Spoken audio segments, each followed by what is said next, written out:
It's the Lawrence County SportsNet podcast, Week 0 Recap Edition. Here at lcsportsnet.com, Lawrence County SportsNet powered by LCAP, our weekly get-togethers delivered by Penn, Ohio Bottled Water delivery service your way thanks to Penn, Ohio Bottled Water. Give them a call for delivery of your 3 or 5 gallon water cooler systems, or get cases of bottle delivered directly to your home or work. I'm James Dodson, glad to be back, and man, what an incredible set of games we had on opening weekend. Let's get right into it. We'll start on Saturday night, a packed house at Sox Russo Stadium, Union versus Mohawk, and the final score, Union 40, Mohawk 37, a game that featured 7 touchdown passes in the first half. The defense, though, for Union stepped up in the second half, 5 turnovers forced in the second half by the Scotties defense. Braylon Thomas ends up 191 yards passing with 3 touchdowns. He also ran for a pair of touchdowns in the fourth quarter, going over 100 yards on the ground as well. And it was a chaotic last couple of minutes. So Union scores a touchdown. They kick the onside kick, trailing by 2 at that point with about 2.5 minutes left, and Mohawk recovers. Mohawk ends up with a 3rd and 6 right near midfield. Union is now out of timeouts. Mohawk elects to, with a minute left, they throw the ball because that's what they've done best all game long, and they go for the win. It was an incomplete pass. It was knocked out of the hands of the receiver. It was a perfect pass. Just the defender ended up making the better play. So now it's 4th down. Coach McCutcheon again elects to go for it, and the pass ended up being incomplete, but I love this personally. I love, in week 0 especially, a coach saying, hey, let's go out and let's win this game. I trust my offense to go and make a play, and ended up being that the defense was the team that ended up making the play in that one. And again, that's what week 0 is all about, giving your team that chance to, like, hey, we have the confidence, let's go and make it work. Unfortunately for Mohawk, it did not end up working. Union's able to get down the field. They convert a 4th down on the way and get a touchdown run 13 yards out from Braylon Thomas with 32 seconds remaining. And even with that, Mohawk still had a chance because all 5 touchdowns they scored in the game were under 60 seconds on their drives. And They got down the field. They got deep into Union territory. The final play, though, ended up being intercepted at the goal line by Braylon Thomas. Scotties had to take a safety on the final play to run out the clock, but that was your final 40-37. Our player of the game was Dane Jonke. He had 3 touchdown receptions, 150 yards on 8 catches. I got to give a shout-out to some of these Mohawk receivers. Dante Retor, Bobby Fadden, they're both over 100 yards with a pair of touchdowns. Jay Rona, 375 yards passing with 5 touchdowns in the air.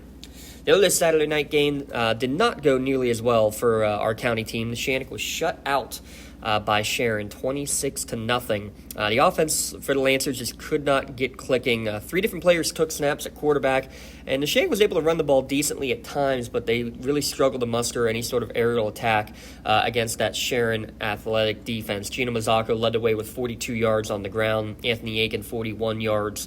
And you also had Dom Cubelis, and then late you had freshman Mininock getting in there at quarterback for a bit as well. The Shannock will look to turn it around against a county foe. We'll talk about that coming up in our next episode.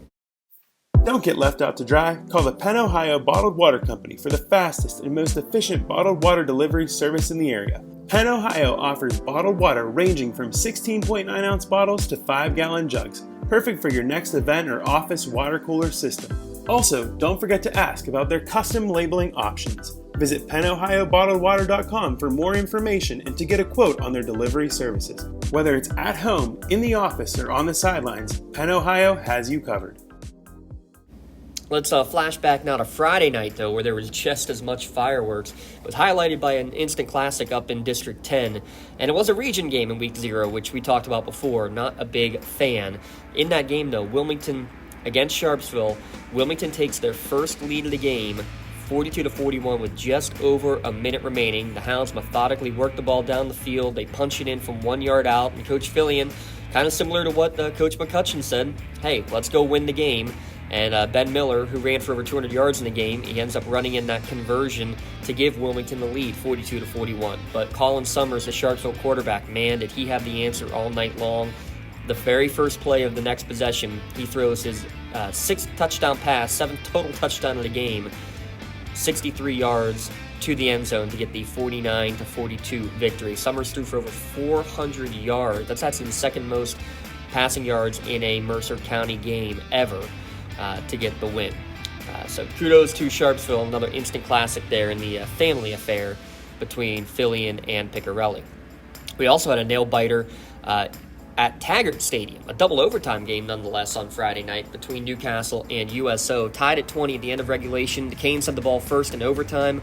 4th and goal from the 1, though. They muffed the snap. It prevents the Newcastle score. But shout out to the Canes defense because they held their City League opponent out of the end zone, forcing the second overtime. On the first play of the second overtime, though, USO gets a 10-yard touchdown pass to Boy Kane. Newcastle unable to respond, a couple of incomplete passes, just barely off the mark towards the back of the end zone. Your final score, 26-20. Shout out Kayvon Gardner. He had an 80-yard touchdown run. He and the rest of the Canes calmed down after a suplex tackle that definitely opened some eyes and also drew a 15-yard penalty on that opening kickoff. There was one other barn burner on Friday, though, featuring, guess what, another late 2-point conversion try. This time it's Brentwood scoring late against Elwood City, made the score 27-26. And Brentwood decides to go for 2 and the win, just over a minute left to go in the game. But the Wolverine defense, they stood strong. They got the tackle in the backfield to seal the win in that one. Luciano Gargic, he ran and caught a touchdown pass from Chris Smiley. Smiley also ran one in the end zone. And Elijah Palmer McCain just doing what EPM does. 166 yards and a touchdown on 25 carries. Final 2 games, Shenango and Laurel having games. Shenango on the road against Olsh, and the Wildcats ended up on the losing end of that one, 32-10. Van Kovels, though, had a huge game throwing the ball for Olsh in his first start. Give him a shout-out. 300-plus yards and 4 touchdowns. Just an aerial attack that Shenango struggled to deal with. Cats started strong, though. A nice, great opening drive. It was really nice to see. They got into Olsh territory and then used one of the better special teams weapons that you're going to see all across the district this year. Andrew Johnston boots a 41-yard field goal, gave Shenango the early lead, but unfortunately that was about the extent of the Shenango consistent offense for the day, because their other touchdown actually came via the defense from Levi Stuck, who had the play of the game, a strip sack. He scoops it up and runs in 12 yards for the touchdown. 32-10, was the final. Olsh over Shenango. And the final game, Laurel also on the road, and it was the Ben Hannon show. Ben Hannon getting it done against New Brighton. He just picked up right where former Laurel Spartan running backs have left off. Hannon runs for 251 yards and 3 touchdowns. Oh, by the way, he also recovers a blocked punt in the end zone for a 4th touchdown in the win. 37-6 over New Brighton, the final score. Kind of a slow start. It was 15-6 at halftime, Laurel with the lead, but they score all 22 unanswered second-half points in the victory. So Union, Laurel, Elwood City, they all win. They'll go into Week 1 with a 1-0 record. Newcastle, Shenango, Wilmington, Mohawk, and Neshannock all with 0-1 marks. We will preview the Week 1 games, including a pair of county matchups later on in the week in our Week 1 preview show. That show, as well as this one and all of our get-togethers here throughout the season, delivered again special thanks by Penn Ohio Bottled Water. Stay refreshed by enjoying hot or cold water at the click of a button. Let Penn Ohio Bottled Water do the heavy lifting and bring refreshing water right to your door. We'll be doing the same, bringing a fresh batch of factoids and information coming to you in the Week 1 preview show coming up later in the week. Remember, big games coming up each and every week. We'll have them all for you, including the start of soccer and volleyball season coming up as well. All those broadcasts you can find right here on the Lawrence County SportsNet, powered by LCAP.